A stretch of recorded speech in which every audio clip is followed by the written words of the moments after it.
Hello students, welcome to my YouTube channel. और आज हम लोग ऐसे किसी नंबर्स को स्टैंडर्ड फॉर्म में लिखा जाता है, आज उसके बारे में बात करेंगे। वीडियो काफी इंटरेस्टिंग होने वाला है, तो अंत तक देखिएगा, ज्यादा बेहतर तरीके से समझ में आएगा। चलिए शुरू करते हैं। तो देखो, पहला क्वेश्चन लिखा हुआ 0.0000735। पॉइंट के बाद अलग अलग पढ़ा जाता है ना। ये जो तुम्हारा जो नंबर लिखा हुआ संख्या, इसको मानक रूप में यानी स्टैंडर्ड रूप में लिखने के लिए हमें एक अंक को चुनना है। शुरू वाला जो एक अंक है उनको चुनना है, और उसके जस्ट बाद हम लोग को डेसिमल लगना।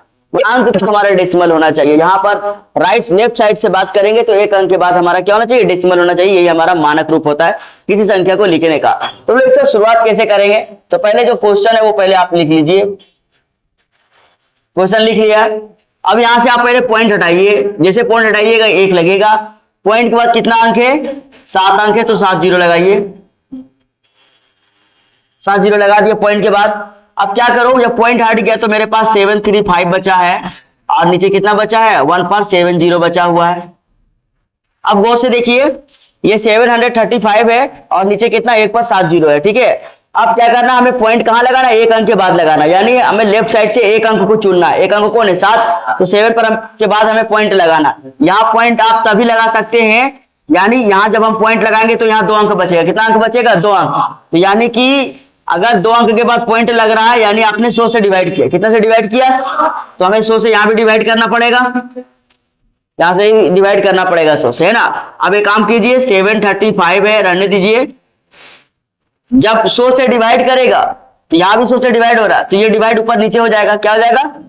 ऊपर नीचे हो जाएगा, तो गुना में बदल जाएगा। ये 100 ऊपर जाएगा तो किस में बदल जाएगा? गुना में, क्योंकि ये भी भागा में। और ये 100 जब नीचे आएगा तो ये भागा में, यहाँ पर आके क्या बदल जाएगा? गुना में बदल जाएगा। पहले से कितना जीरो है? 7 जीरो, और 2 जीरो और आ जाएगा तो कितना हो जाएगा? 9 जीरो। समझिए, ये डिवाइड था, दोनों को गुना में बदल दिए। कैसे बदलेगा? नीचे वाला ऊपर, ऊपर वाला नीचे आ जाएगा, गुना में बदल गया। अब देखिए, जब आप ये जो 100 है, इस 2 जीरो को हटाइएगा तो 2 अंक के बाद क्या लगेगा? पॉइंट लगेगा। ये 10 का पावर कितना हो जाएगा? 2, क्योंकि यहाँ इसमें कितना जीरो है? 2, और यहाँ पर कितना जीरो है? 7। तो 7 जीरो है ना, तो 10 का पावर 7 होगा। तो जैसे ऊपर लाएंगे तो कितना हो जाएगा? 10 का पावर -7। 10 का पावर हो जाएगा -7। तो कितना आएगा? 7.35 इंटू 10 टू दी पावर, आपस में जुटेगा क्योंकि आधार एक है, तो पावर आपस में क्या हो जाएगा? जुट जाएगा। तो हो जाएगा 2 -7। लेकिन जोड़ेंगे तो जोड़ेंगे किसको जोड़ेंगे? 7 को। 7 के सामने पहले से माइनस का चिन्ह लगा हुआ है, तो जाएगा 7.35 इंटू 10 टू दी पावर 7 में दोगे कितना बचा? 5 बड़ा है 7, 7 के सामने माइनस है, रह जाएगा। ये आपका आंसर। ठीक है, 0.00000 6 जीरो है, और फिर कितना? 5। पहला स्टेप क्या था? पॉइंट हटाएंगे, नीचे कितना लगाएंगे? 1। पॉइंट के बाद कितना अंक है? 1 2 3 4 5 6 8 अंक है, तो 8 जीरो लगाएंगे। अब हमारे पास जब पॉइंट खत्म हो गया तो सामने का जीरो भी खत्म हो जाएगा। कितना बचेगा? सिर्फ 15 बचेगा। और 1 2 3 4 8 जीरो लगा दिए। 8 जीरो मैंने लगा दिया। अब हमें एक अंक के बाद पॉइंट लाना है। कितना अंक के बाद? लेफ्ट साइड से। तो जब हम यहाँ पॉइंट लगाएंगे तो पॉइंट के बाद कितना अंक बचेगा? एक अंक, यानी हमें कितना से डिवाइड करना पड़ेगा? 10 से। तो हमें यहाँ भी कितना पढ़ना पड़ेगा? 10 से डिवाइड करना पड़ेगा। अब क्या करो, 15 लिखो, ये जो डिवाइड है उसको मल्टीप्लाई में बदलो, तो ये 10 ऊपर चला जाएगा, ये 10 भी नीचे आ जाएगा। ठीक है, ये जीरो हटेगा तो एक अंक के बाद क्या लगेगा? पॉइंट लगेगा, 1.5 हो जाएगा। और यहाँ पर 10 का पावर पहले से कितना है? 1 है। यहाँ 10 का पावर कितना है? 8 हो। कितना है? 10 का पावर 8। 1 2 3 4 5 6 7 8 है, तो ऊपर आएगा तो 8 हो जाएगा क्या? माइनस में। अब देखिए, आधार एक जैसा है तो पावर आपस में जुड़ जाएगा, लेकिन माइनस का चिन्ह है तो घट जाएगा।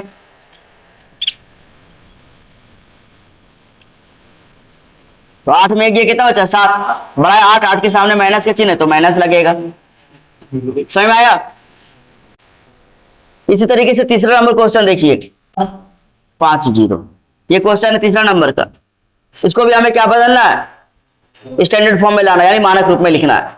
तो क्या करेंगे? मानक रूप में लिखने के लिए क्या करना पड़ता है? हमें एक अंक के बाद पॉइंट चाहिए। किधर से? लेफ्ट साइड से, बाएं साइड से। यहाँ हमको पॉइंट चाहिए, तो यहाँ पॉइंट चाहिए तो हमको कितना से डिवाइड करना पड़ेगा? क्योंकि यहाँ पर पहले से पॉइंट नहीं था। पहले पॉइंट आता था, पॉइंट हटाकर नीचे जीरो लगाते थे। यहाँ पहले से पॉइंट है ही नहीं, हमें एक ही बार पॉइंट लगाना। तो देखो, यहां पर हमको पॉइंट लाने के लिए कितना डिजिट आगे बढ़ रहे हैं? 1 2 3 4 5 6 7 8 डिजिट आगे बढ़ना पड़ रहा है। कितना डिजिट? तो पहले यहां पॉइंट लगाने के लिए 8 डिजिट आगे बढ़ने के लिए हमें 8 जीरो से डिवाइड करना पड़ेगा। कितना जीरो से डिवाइड करना पड़ेगा? 8 जीरो से डिवाइड करेंगे, 8 अंक के बाद पॉइंट लग जाएगा। यानी दाहिने साइड से हमें 8 अंक के बाद पॉइंट लगाना है। कितना है अंक है इसमें? 1 2 3 4 5 6 7 8 9 अंक है। 9 अंक है तो हमें 1 अंक के बाद पॉइंट चाहिए। ठीक है, अब देखो मैंने इतना नंबर से भागा दे दिया तो मुझे इतना नंबर से गुना भी करना पड़ेगा, तब ना संतुलित होगा, बैलेंस होगा, नहीं तो वैल्यू कम हो जाएगा। तो जितना से भागा दिए उतना से क्या करना हमको? गुना करना। 1 2 3 4 5 6 7 8 8 जीरो लगा दीजिए। मैंने ऐसा क्यों किया? इससे और इससे खत्म हो जाएगा, हमारा जो क्वेश्चन था वो बच जाएगा, ऊपर नीचे कट जाएगा, जो क्वेश्चन है वो बच जाएगा।